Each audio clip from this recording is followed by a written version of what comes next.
पुन्हा पुन्हा खावीशी वाटणारी गोकुळ बासुंदी। तळसंदे येथील डी.वाय. पाटील कृषी व तंत्र विद्यापीठाचे नवे कुलगुरू म्हणून डॉक्टर ए.के. गुप्ता यांची नियुक्ती करण्यात येत असल्याची घोषणा कुलपती डॉक्टर संजय डी. पाटील यांनी केली। डी.वाय. पाटील ग्रुपचे विश्वस्त ऋतुराज पाटील यांची यावेळी प्रमुख उपस्थिती होती। विद्यापीठाचे पहिले कुलगुरू डॉक्टर के. प्रथापन यांचा कार्यकाल समाप्त झाल्याने त्यांच्या जागी डॉक्टर ए.के. गुप्ता यांची कुलगुरूपदी नियुक्ती करण्यात आली। विद्यापीठात झालेल्या विशेष कार्यक्रमात नव्या कुलगुरूंनी सूत्रे स्वीकारली। कुलगुरू निवडीसाठी राबवलेल्या प्रक्रियेमध्ये देशभरातील 158 जणांचे अर्ज प्राप्त झाले होते।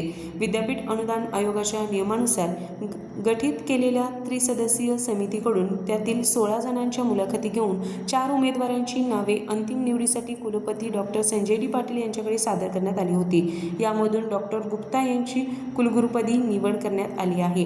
यावेळी डी.वाय. पाटील अभिमत विद्यापीठाचे कुलगुरू डॉक्टर राकेश कुमार शर्मा, डी.वाय. पाटील कृषी व तंत्र विद्यापीठाचे कुलसचिव doctor J. Khot, research director doctor P S. Patil, अभिमत विद्यापीठाचे कुलसचिव doctor V. Bhosale, doctor Shilpa Sharma, CHRO Shrilekha Satam, doctor Abhay Joshi, doctor Gurunath Mote, doctor S.B. Patil, doctor Mahadev Narke, doctor Santosh Chere, doctor Sadanand Sabnis यांच्यासह विविध महाविद्यालयांचे प्राचार्य, रजिस्ट्रार, विभाग प्रमुख उपस्थित होते।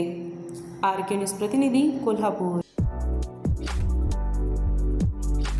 ताज्या बातम्यांसाठी RK न्यूजच्या YouTube चॅनेलला सबस्क्राईब करा आणि बेल आयकॉन प्रेस करा। तांबूस फुटता उधळलाली भूपाळी रामपारी, दिशा नाही उजळल्या आल गोकुळ आपुल्या दारी।